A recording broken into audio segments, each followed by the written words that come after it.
Everyone has a breaking point. For Sarah, it wasn't the unpaid overtime, the stolen ideas, or the constant ridicule from the heirs of New York's elite. It was a rainy Tuesday in November on the 45th floor of the Callaway building when they locked the door and told her she wasn't leaving until she was on her knees. They thought she was just a scholarship kid from Ohio with a cheap suit and no connections. They didn't know who was on the other end of the phone in her pocket. They didn't know that the man they were mocking owned the very ground they were standing on.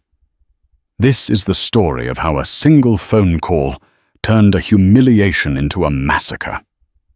New York City doesn't care about your feelings, but Whitmore and Callaway, the city's most ruthless crisis management firm, actively preyed on them. Sarah Miller adjusted the collar of her blazer.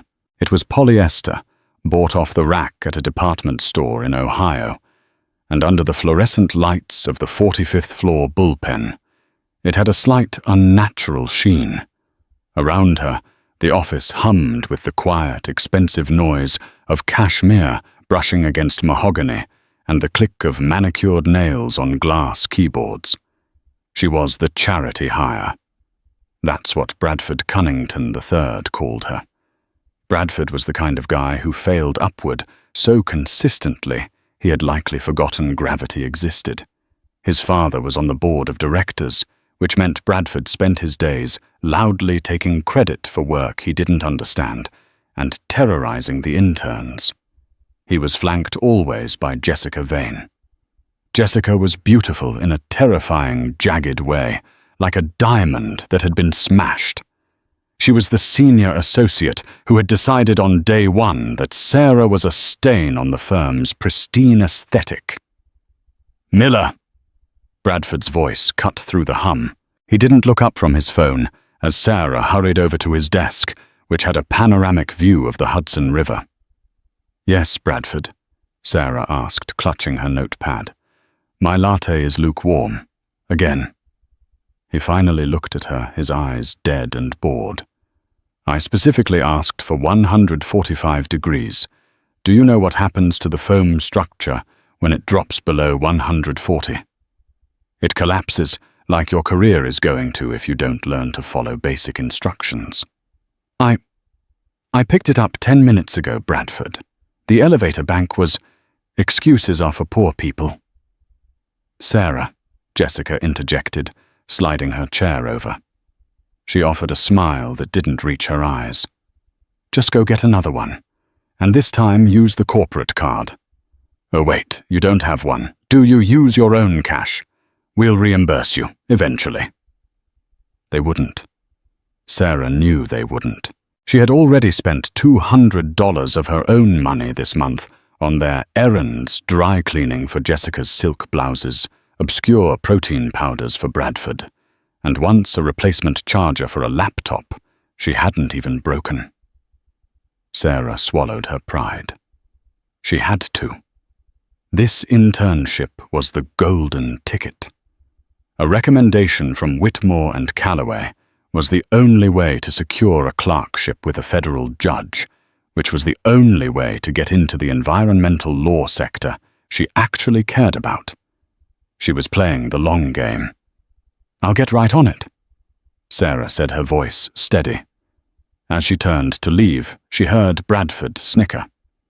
"God, look at those shoes. Do they even sell those in this decade? It's like watching a golden retriever try to do calculus. She tries so hard." "It's tragic, really." Jessica's voice drifted back.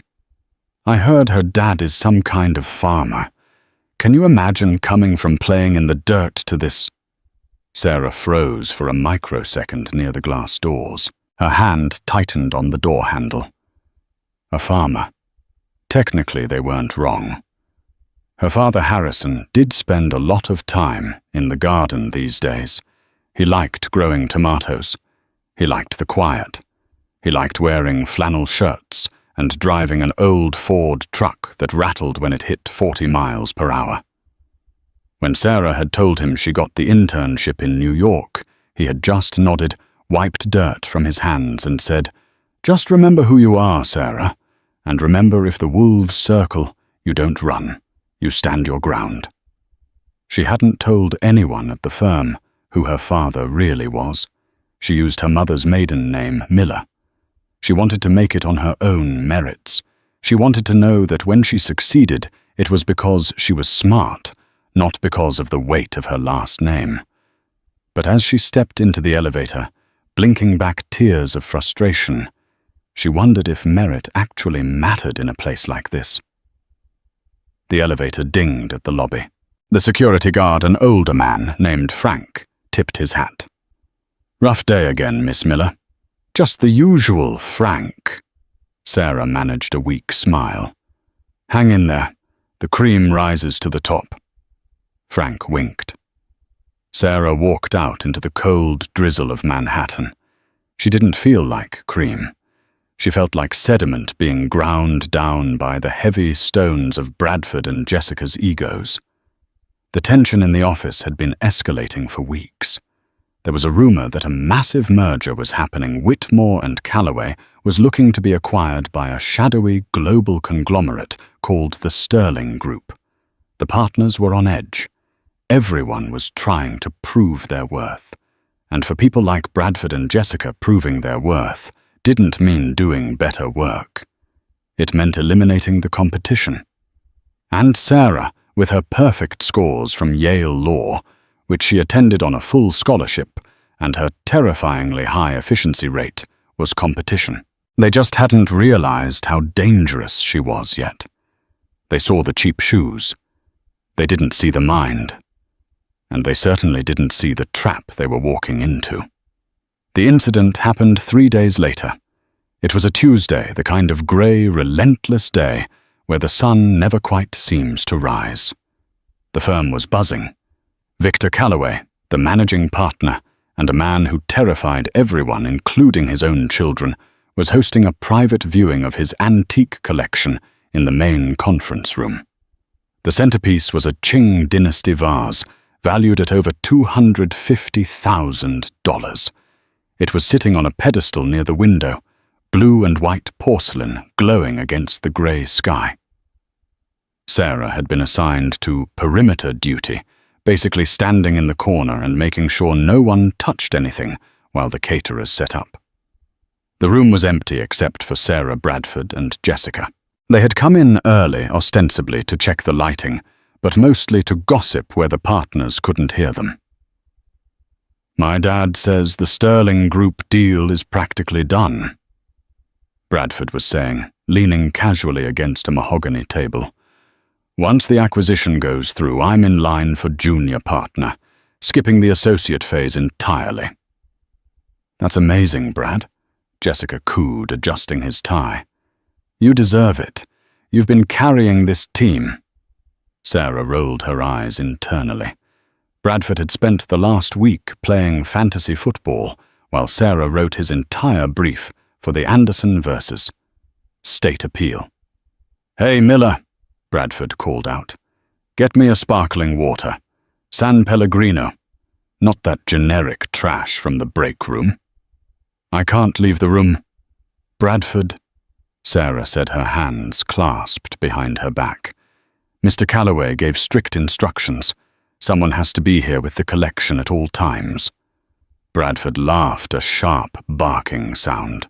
He walked over to her, invading her personal space.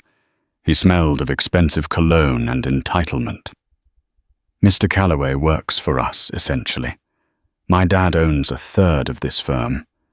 When I tell you to do something, you do it. Go." "No," Sarah said. The silence that followed was heavy. Jessica turned around, her eyes widening in delight. She loved blood sport. "Did you just say no to him?" Jessica asked, stepping closer. "I said I have orders from the managing partner," Sarah maintained, though her heart was hammering against her ribs. Bradford's face turned a blotchy shade of red. He wasn't used to resistance. He reached out, grabbing a heavy crystal paperweight from the table. He tossed it in the air, catching it. You know accidents happen when people aren't careful, Bradford said softly. It would be a shame if something happened to this collection, because the intern was negligent. Put that down, Bradford, Sarah warned. Make me. Bradford turned and feigned a throw toward the Qing vase. It was a mock gesture meant to flinch her. But he was clumsy. His expensive Italian leather shoes slipped on the freshly polished floor. The paperweight flew from his hand. It didn't hit the vase. It hit the pedestal. The pedestal wobbled. Sarah lunged forward, diving to catch the porcelain, but she was too far away. The vase tipped, slid, and fell. Crash! The sound was sickening. $250,000 of history shattered into 1,000 jagged shards of blue and white. Silence. Absolute ringing silence. Bradford scrambled up his face, pale. Jessica gasped, her hand over her mouth. Then slowly a malicious smile spread across Bradford's face. He looked at Jessica. Jessica looked at him. They didn't need to speak. They came to an agreement in a split second. "You clumsy bitch," Jessica whispered, her voice trembling with fake horror. "What?" Sarah stood up, brushing glass dust from her knees. "Bradford threw the paperweight. I saw him." "Who threw what?" Bradford asked, his voice calm now. He picked up the paperweight and placed it gently back on the table. He took out a handkerchief and wiped it down. "I don't see any fingerprints on this. Do you, Jessica?" "No," Jessica said, pulling out her phone. "But I do see an intern who was jealous of our success. An intern who was told to leave the room but refused. An intern who threw a tantrum." "You're crazy." Sarah backed away. "There are cameras." "In the conference room?" Bradford laughed. "No. Father hates being recorded during negotiations. The cameras are off. It's your word against ours, Miller. The word of 2 senior associates and the son of a board member against nobody." The door handle rattled. Someone was coming. Bradford moved fast. He grabbed Sarah's arm, his grip painful. "Listen to me. You're going to fix this." "I didn't do it. It doesn't matter," Bradford hissed. "If my dad finds out I did this, I lose the partnership. I lose the trust fund. That's not happening. So here is how this goes. When Calloway walks in, you are going to be on your knees, picking up these pieces, and you are going to be begging for forgiveness." "I won't," Sarah said, trying to yank her arm free. "Oh, you will," Jessica said, moving to block the door. She locked it. The click echoed like a gunshot. "Because if you don't, we won't just fire you. We'll blackball you. I'll make sure you don't even get a job as a paralegal in a strip mall in Jersey. We will ruin your reputation. We will sue you for the cost of the vase. You'll be in debt for the rest of your pathetic life." Sarah looked at them. They were monsters, but they were monsters with power. She thought of her student loans. She thought of the fragile career she was trying to build. She thought of the farmer dad she was trying to protect from her failures. "Kneel," Bradford commanded, pointing to the jagged glass. "Get on your knees and apologize for being a clumsy, incompetent waste of space." "Please," Sarah whispered, tears stinging her eyes. "Don't do this." "Kneel," Bradford shouted, his face contorted. "Kneel and beg, or I swear to God I will destroy you." The knocking on the door became pounding.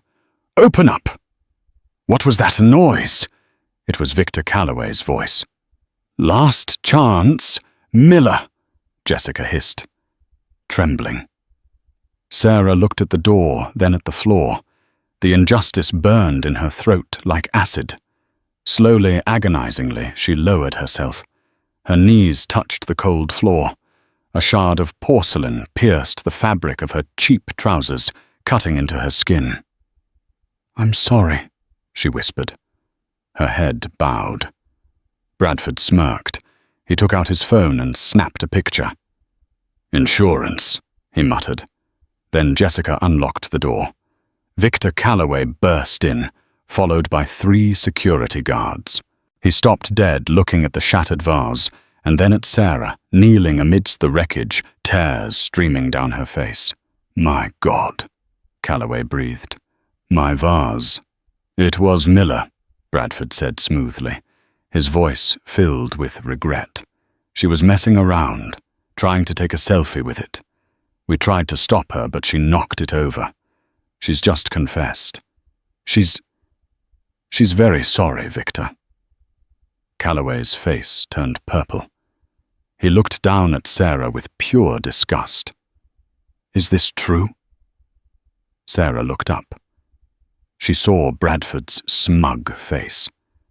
She saw Jessica checking her nails, and something inside her, the part that had been trying to play nice, trying to be the good scholarship girl, finally snapped. She stood up. She ignored the blood on her knee. She ignored the tears. "No," Sarah said. Her voice wasn't loud, but it cut through the room. "It is not true." "Excuse me," Calloway roared. "Get security to escort her out. You're fired, Miller, and expect a lawsuit by morning." "I wouldn't do that if I were you," Sarah said. She reached into her pocket and pulled out her phone. "Get her out of here," Bradford yelled, panic flickering in his eyes. "I have a phone call to make," Sarah said, her thumb hovering over a contact, saved simply as Dad. "And Mr. Calloway, you might want to hold off on that lawsuit until you speak to the man who is currently buying your company." Bradford laughed nervously. "Who, the farmer?" Sarah didn't answer him. She pressed dial. She put the phone to her ear. The room went quiet as the line rang once. Twice. "Hello, sweetheart," a deep, gravelly voice answered. The voice of a man who moved mountains. "Hi, Dad," Sarah said, locking eyes with Bradford. "I need you to come to the office. Now! Is everything all right?" The voice on the other end hardened. "No," Sarah said. "They made me kneel." There was a pause on the other end. A pause that felt like the air being sucked out of the room. When the voice returned, it was deadly calm. "I'm 3 blocks away. Don't move. And Sarah, yes, tell them to start packing." The silence that followed Sarah's phone call was heavy, suffocating. It hung in the air like smoke. Victor Calloway broke it first. He let out a short, incredulous scoff. "Buying my company? You really are delusional, aren't you, Miller?" He turned to the security guards, his face flushing a deep, angry crimson. "Get her out, now, and throw her phone in the trash on the way out." "I wouldn't," Sarah said, slipping the phone back into her pocket. She stood tall, despite the throbbing pain in her knee where the shard of porcelain had cut her. "If you touch me, you're assaulting the daughter of the majority shareholder of the Sterling Group." Bradford Cunnington III burst out laughing.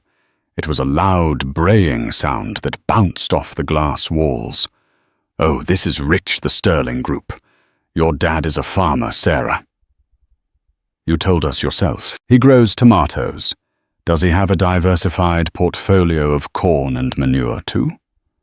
Jessica Vane joined in, smirking. "This is pathetic, Sarah. Even for you. Trying to pretend your dad is Harrison Sterling. Harrison Sterling is a recluse. No one has seen him in public in 3 years. And he certainly doesn't have a daughter who wears that." She gestured vaguely at Sarah's outfit. "Grab her," Calloway snapped at the guards, losing patience. 2 burly guards in grey uniforms stepped forward. One of them reached for Sarah's arm. Ding! The elevator bell at the far end of the hall chimed. It wasn't the usual soft chime. It was the priority override chime, a sound usually reserved for emergency services or the building owner. Everyone froze. The heavy double doors of the main entrance, usually locked and requiring a keycard, slid open automatically. First came the sound. The heavy, rhythmic thud of boots, not the click-clack of Italian leather soles, but the heavy, purposeful tread of work boots. Two men in black suits walked out first. They were massive, wearing earpieces, their eyes scanning the room with military precision. They didn't look like office security. They looked like Secret Service. They took positions on either side of the elevator doors. Then he walked out. He was a tall man, broad-shouldered, with hair the color of steel wool, and a face weathered by wind and sun. He wasn't wearing a bespoke suit. He was wearing faded Levi's jeans, a plaid flannel shirt tucked in, and a brown canvas jacket that looked like it had seen better days. He held a baseball cap in his hand. He looked exactly like the farmer Sarah had described. Bradford snorted. "Is that him?" "Did he park the tractor in the lobby?" But Victor Calloway wasn't laughing. The blood had drained from his face so fast he looked like a corpse. His mouth opened and closed like a fish out of water. He took a staggering step back, his hand gripping the back of a leather chair for support. Mr. Sterling," Calloway croaked. Bradford stopped laughing. He looked from his boss to the man in the flannel shirt. "Victor, what are you talking about?" Harrison ignored them all. His blue eyes, sharp and terrifyingly intelligent, swept the room. They bypassed the shattered vase. They bypassed the terrified partners peering out of their offices. They landed on Sarah. He saw the dust on her clothes. He saw the tear in her trousers. He saw the thin line of blood trickling down her shin. The temperature in the room seemed to drop 10 degrees. Harrison walked forward. The security guards who were about to grab Sarah instinctively backed away, sensing a predator. "Dad!" Sarah let out a breath she didn't know she was holding. Harrison stopped in front of her. He reached out a rough, calloused hand and gently brushed a stray hair from her face. "Are you hurt?" "I'm okay," she whispered. "Just a scratch." "You're bleeding," Harrison said. His voice was low, a rumble of thunder. He turned slowly to face the room. Victor Calloway hurried forward, his hands trembling. "Mr. Sterling, we weren't expecting you. I had no idea. Sarah. Miss Miller. Is your—" "Miller was her mother's name," Harrison said, his voice cutting through Calloway's babbling like a knife. "She wanted to make it on her own. She didn't want my money. She didn't want my name opening doors for her. She wanted to learn the business from the ground up." Harrison turned his gaze to Bradford. Bradford was pale now, sweat beading on his upper lip. "And it seems," Harrison continued, "that she learned exactly what kind of business you run here." "Sir, this is a misunderstanding," Jessica Vane interjected, her voice shrill. She smoothed her skirt, trying to summon her usual charm. "Sarah, Miss Sterling." She was clumsy. She knocked over the Qing vase. We were shocked. We were trying to follow protocol." "Protocol." Harrison repeated the word as if it tasted bad. He walked over to the shattered vase. He looked at the pieces on the floor. Then he looked at the spot where Sarah had been kneeling. "You made her kneel," Harrison said. It wasn't a question. She insisted," Bradford blurted out. "She was so sorry she threw herself on the floor to pick it up." Harrison looked at Bradford. "You are Bradford Cunnington III, correct?" "Yes." Bradford straightened up, finding a shred of confidence. My father is on the board. He knows you.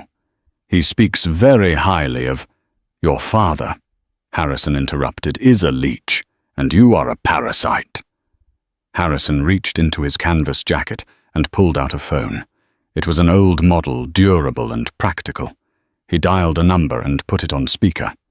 Sterling, a voice answered instantly on the other end.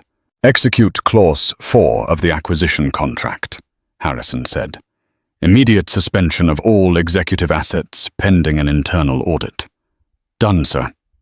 And freeze the Cunnington accounts, all of them. Personal and business. If they want to buy a stick of gum, I want them to have to ask me for permission. Understood. Harrison hung up.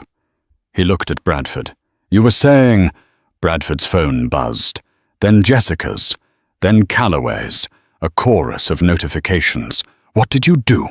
Bradford whispered, staring at his screen. My credit cards. My access. I own the bank, son, Harrison said simply. And as of 30 seconds ago, I effectively own this building. Now we are going to go into that boardroom, and we are going to watch the security footage. There is no footage, Jessica cried out, desperate now.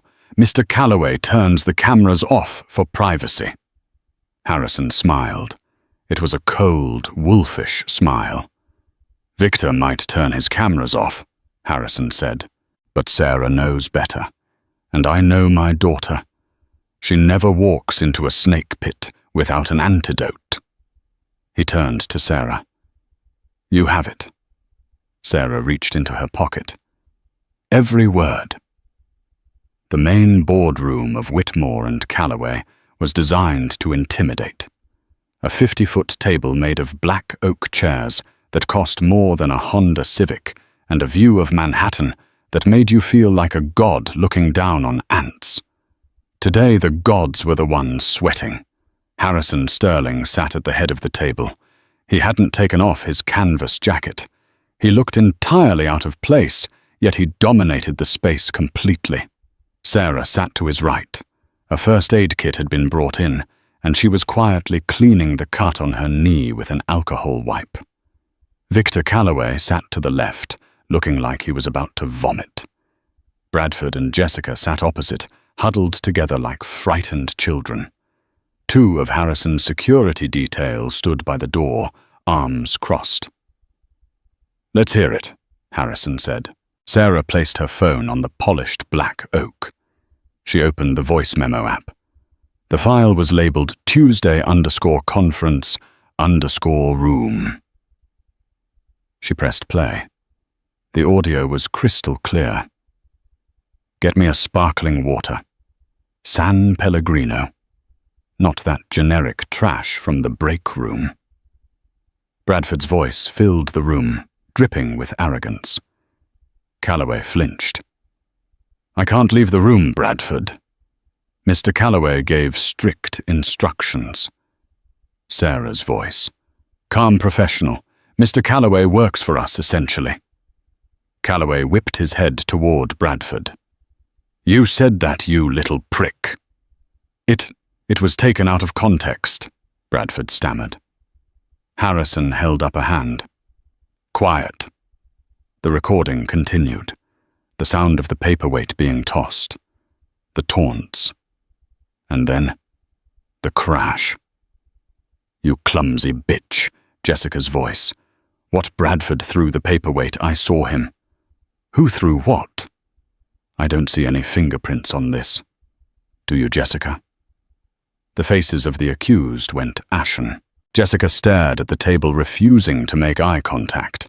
Bradford was breathing heavily, his hands gripping the armrests of his chair so hard his knuckles were white. But the worst was yet to come. If my dad finds out I did this, I lose the partnership. So here is how this goes. When Calloway walks in, you are going to be on your knees. Kneel and beg, or I swear to God I will destroy you. The recording ended with the sound of the door unlocking. Silence reclaimed the room. But this time it was the silence of a grave. Harrison Sterling didn't yell. He didn't flip the table. He simply leaned forward, clasping his rough hands together. "You know," Harrison began softly, "I grew up on a farm.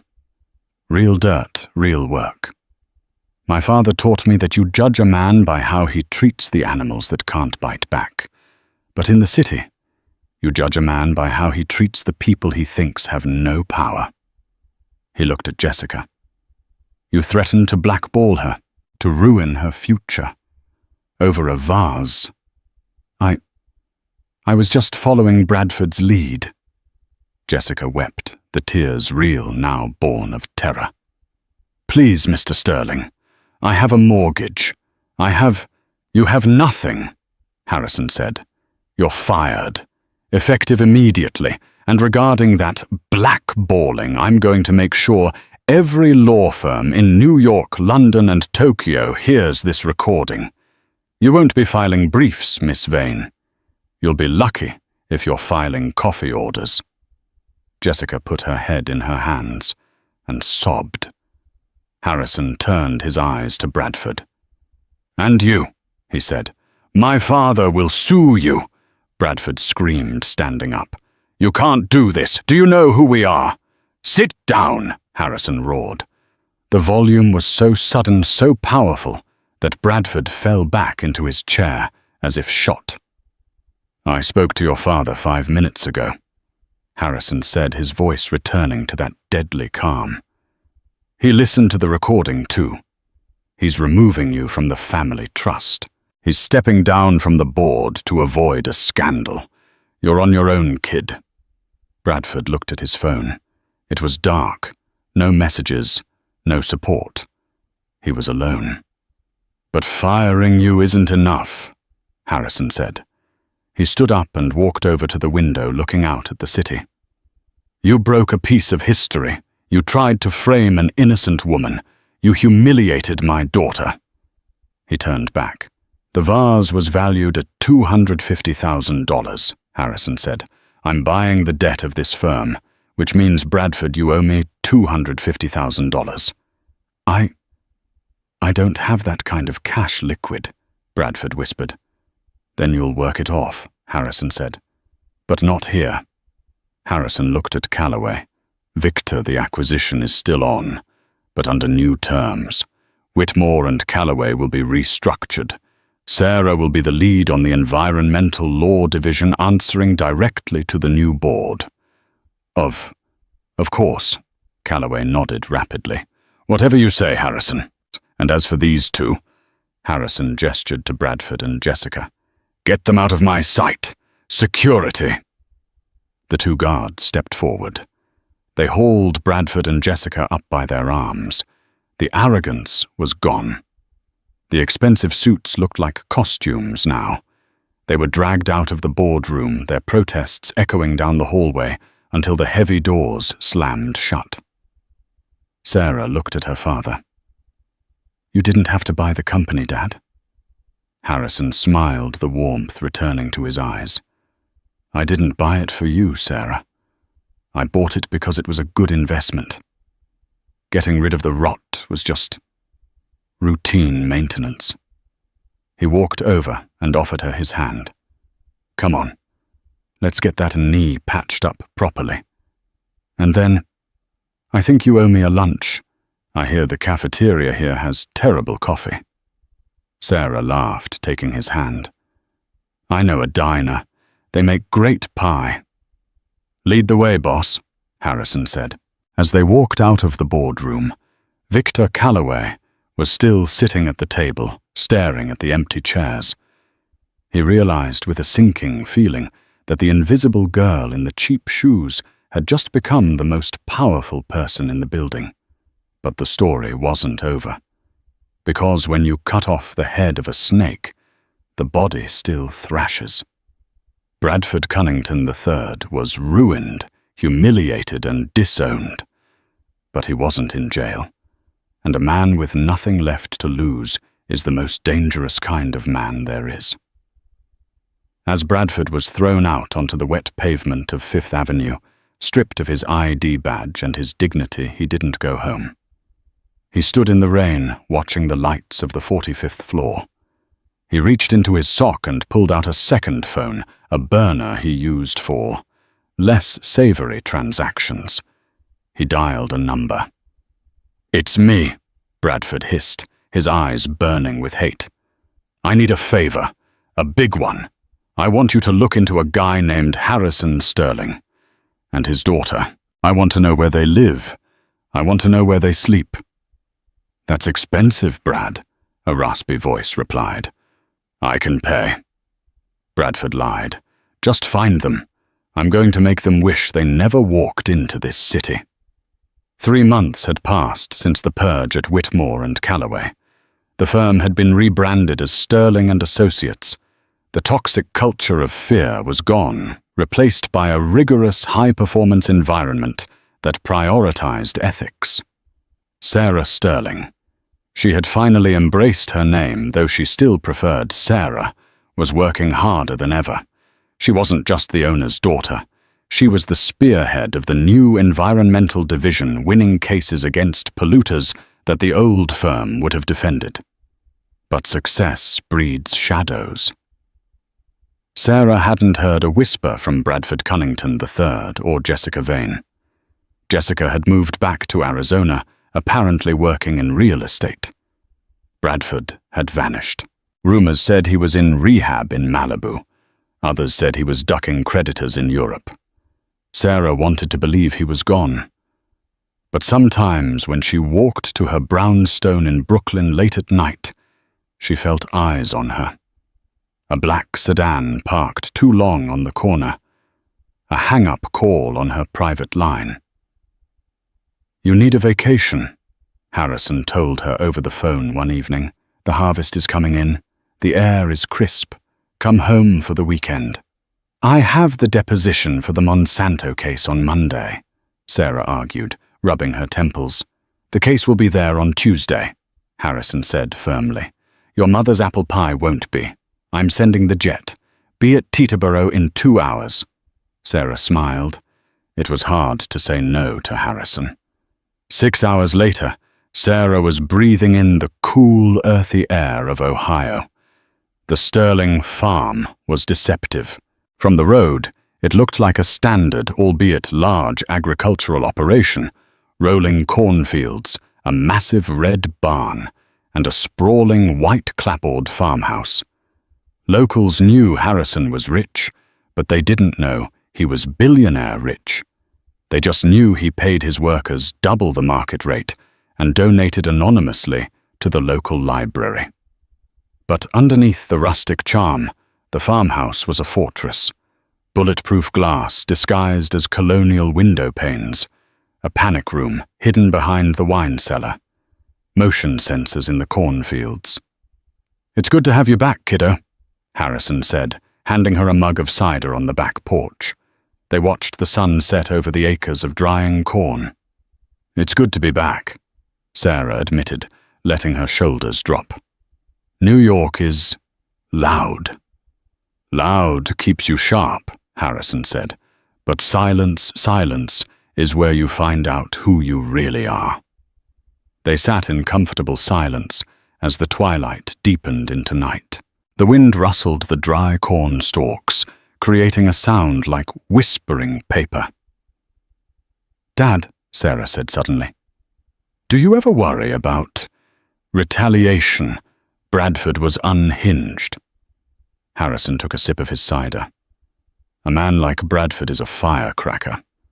Loud, dangerous if you hold him, but he burns out quick. He doesn't have the stamina for a long war." Harrison was usually right. But that night he was wrong. Bradford hadn't burned out. He had smoldered. Half a mile away, crouched in the drainage ditch that ran parallel to the county road. Bradford Cunnington III watched the farmhouse through a pair of cheap binoculars. He didn't look like a New York socialite anymore. He had lost 30 pounds. His eyes were sunken and manic, rimmed with red. He wore dirty cargo pants and a black hoodie. He had spent the last of his hidden cash reserves paying a private investigator to find this place. He had sold his Rolex to buy a rusted pickup truck and a Sig Sauer P320 pistol with the serial numbers filed off. He watched Sarah and Harrison on the porch. He saw the warmth, the comfort, the wealth. "You took everything," Bradford whispered to the darkness, his voice cracking. "My trust fund, my reputation, my life. You think you can just sit there and drink cider while I eat out of garbage cans?" He wasn't thinking rationally. He didn't have an exit strategy. He just had a goal. Hurt them. He checked his pocket, a lighter, a rag. And in the bed of the truck parked down the road, 3 canisters of gasoline. The wind picked up, blowing toward the house. Bradford smiled, a jagged, broken smile. "Let's see how well you kneel when your kingdom is burning," he muttered. He waited until the lights in the house went out one by one. He waited until the only light came from the moon. Then he moved. He didn't go for the house too much security, he assumed. He went for the barn. The barn was massive old timber, dry as a bone, and it was connected to the house by a covered wooden breezeway. If he lit the barn, the wind would carry the flames straight to the main house in minutes. Bradford crept through the cornrows, the dry leaves masking his footsteps. He reached the back of the barn. He poured the first canister of gasoline onto the old wood. The smell was pungent, sharp. He poured the second. He was shaking. Adrenaline and madness were a potent cocktail. He clicked the lighter. Flick. The flame danced in the dark. A tiny yellow thing. "Goodbye, Sarah," he whispered. He dropped the lighter. The roar was instantaneous. Gasoline on dry timber is not a slow burn. It is an explosion. The back wall of the barn went up in a sheet of orange fury. The heat was immediate, blistering. Inside the farmhouse, Sarah was asleep in her childhood bedroom. She was dreaming of the ocean. But the sound of the ocean changed, becoming a deep, guttural roaring. Beep, beep, beep, beep. The fire alarm shattered the night. Sarah bolted upright, heart pounding. "Dad!" She scrambled out of bed, grabbing her robe. She smelled it instantly. Acrid smoke, burning wood. She ran into the hallway. Harrison was already there. He was wearing pajama pants and a t-shirt, but he held a pump-action shotgun in his hands. His face was stone. "Fire," Harrison said, his voice calm but urgent. "Get to the front door, now." "The sprinklers." "The barn is fully involved," Harrison said, glancing out the window where an orange glow was pulsing against the glass. "It's spreading to the breezeway. We have to get out." They ran down the stairs. The heat was already penetrating the walls. The kitchen was filled with a hazy smoke. Harrison kicked the front door open. They stumbled out onto the front lawn, coughing. The scene was apocalyptic. The massive red barn was a tower of flame, sending sparks high into the black sky. The heat was intense enough to scorch the skin from 50 feet away. The wind was whipping the flames toward the house. "My truck." Harrison pointed to his Ford F-150 parked in the driveway. "Keys are in it. Move." "Where are you going?" Sarah grabbed his arm. "I have to shut off the propane tank behind the house, or this whole county goes up," Harrison yelled over the roar of the fire. "I'm coming with you. No, get in the truck and call 911. Harrison turned to run toward the side of the house. Bang! A gunshot cracked through the air. Dirt kicked up near Harrison's feet. Harrison dropped to a crouch, instantly leveling his shotgun. Sarah screamed, ducking behind the engine block of the truck. "Did you think it would be that easy?" A voice screamed from the darkness of the cornfield. Bradford emerged from the shadows. The firelight illuminated him like a demon. He was holding the pistol with both hands, shaking violently.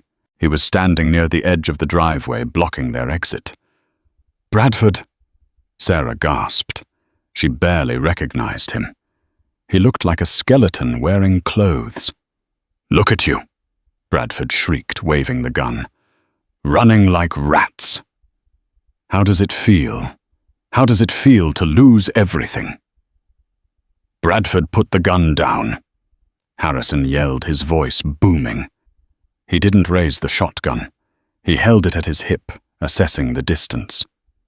"You're making a mistake. The mistake was yours."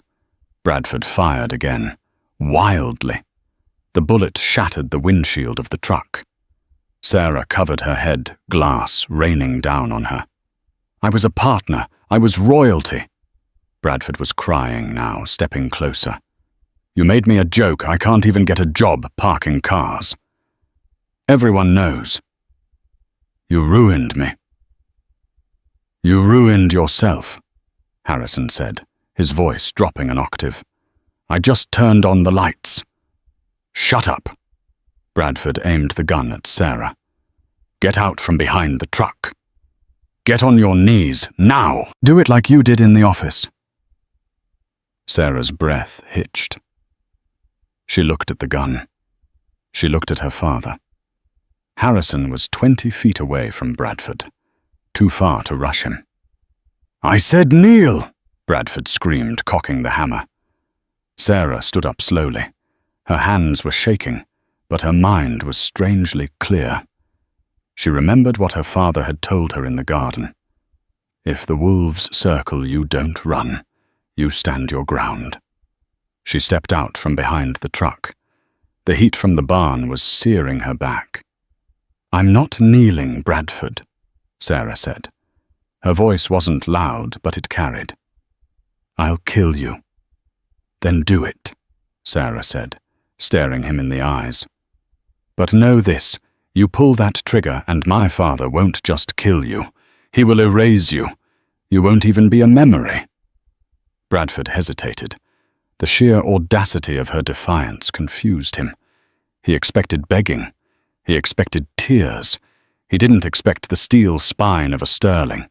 That split second of hesitation was all Harrison needed. He didn't shoot. He didn't have to. From the darkness behind Bradford, a shadow moved. It wasn't a person. It was Buster. Harrison's 140-pound Rottweiler, who usually slept in the mudroom, had been let out the back door when Harrison exited. Buster had been circling the perimeter, silent as a ghost trained for exactly this moment. "Buster, fass!" Harrison barked the command in German. The dog hit Bradford like a freight train. Bradford screamed as the massive jaws clamped onto his gun arm. The pistol flew into the grass. Bradford went down hard, the dog pinning him to the earth, snarling inches from his face. Harrison was there in 2 strides. He kicked the gun away. He placed his boot on Bradford's chest, pressing down hard enough to crack a rib. "Call him off! Call him off!" Bradford shrieked, sobbing in terror. "Stay!" Harrison commanded the dog. Buster froze, still growling, his teeth bared at Bradford's throat. Harrison looked down at the weeping, broken man. The fire raged behind them, consuming the barn. But the house was safe. The sirens were audible now, in the distance, blue and red lights flashing against the trees down the road. Sarah ran over, trembling. She looked at Bradford, then at her father. "Are you okay?" Harrison asked, not taking his eyes off Bradford. "I'm fine," Sarah said. She looked down at Bradford. He looked pathetic. The monster of the 45th floor was just a sad, broken boy in the dirt. "You wanted me to kneel," Sarah said softly. "Look at you now." Bradford just sobbed, defeated. The police cruisers skidded into the driveway, gravel flying. Officers poured out, guns drawn. "Drop the weapon," they yelled at Harrison. Harrison calmly placed the shotgun on the ground and raised his hands. "The threat is neutralized. The dog is under control." As the officers rushed in to cuff Bradford, hauling him up from the dirt, he looked back at Sarah one last time. There was no hate left in his eyes. Just emptiness. They dragged him to the cruiser. The firefighters arrived moments later, dousing the barn with foam and water. They saved the breezeway. They saved the house. An hour later, Harrison and Sarah sat on the tailgate of the paramedics' ambulance, wrapped in shock blankets. The adrenaline was fading, replaced by exhaustion. "He's going away for a long time," Harrison said, watching the police lights. "Attempted murder, arson, possession of an illegal firearm. He won't see daylight for 20 years. Sarah nodded. She took a sip of water from a plastic cup. She looked at the charred skeleton of the barn. "He tried to burn us down," she whispered. "He tried." Harrison put his arm around her. "But barns can be rebuilt. Wood is cheap. Roots are what matter. And our roots are deep, Sarah. He couldn't burn those if he tried." Sarah rested her head on her father's shoulder. She thought about the high-rise in New York. The glass walls, the fake smiles, the fragility of it all. And then she looked at the smoking ruins of the barn, the mud on her boots, and the steady, unbreakable presence of her father. She realized then that the girl who had knelt in the office was dead. She had burned up in the fire. The woman who remained was a Sterling. "Dad." "Yeah. I don't think I want to go back to New York on Monday." Harrison squeezed her shoulder. "Take the week. We have a barn to rebuild." 6 months later. The scaffolding was finally coming down off the new barn. It was built of sturdier stuff this time, steel beams clad in reclaimed oak. It looked traditional, but underneath it was indestructible. Sarah stood in the driveway, holding a blueprint. She wasn't wearing a polyester suit. She was wearing jeans work boots and a windbreaker with the Sterling and Associates logo on the breast. She split her time now 3 weeks in New York, running the firm 1 week in Ohio, grounding herself. The legal world had changed. The fall of Whitmore and Callaway had sent ripples through the industry. The Sterling Doctrine, as legal blogs called it, had become a new standard. Verify your sources, treat your staff with dignity, and never assume the person you're stepping on can't break your leg.